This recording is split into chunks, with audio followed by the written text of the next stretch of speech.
Hello बच्चों, let's see the question. The question says, question given below consists of two statement each. So हमें इस question में दो statement given है, statement 1 and statement 2.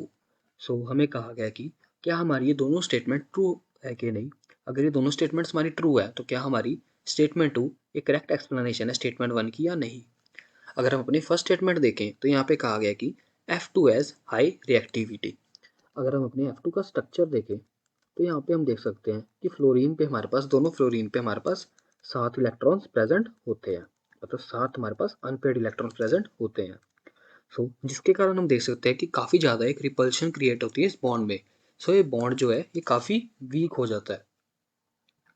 सो ये weak bond होने के कारण हमें काफ़ी ज़्यादा कम एनर्जी चाहिए होती है इस बॉन्ड को तोड़ने के लिए, जिसके कारण जो हमारा फ्लोरीन है F2 है ये काफ़ी ज़्यादा रिएक्टिविटी शो करता है. और हमें पता भी है कि जो हमारा फ्लोरीन है इसकी सबसे ज़्यादा इलेक्ट्रोनेगेटिविटी होती है हमारे पीरियोडिक टेबल में, जिसके कारण इसके पास काफ़ी ज़्यादा एबिलिटी होती है कि ये इलेक्ट्रॉन को अपनी तरफ पुल कर सके एंड एक नेगेटिव चार्ज शो कर सकते. सो अगर हम अपनी स्टेटमेंट 1 देखें तो ये बिल्कुल ट्रू स्टेटमेंट है कि F2 has high reactivity because of the repulsions of the electrons present on the fluorine atoms. Statement 2 की बात करें तो यहाँ पे कहा गया कि F bond has low bond dissociation enthalpy.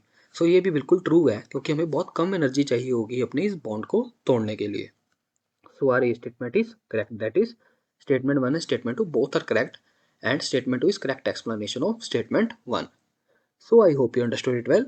Best of luck.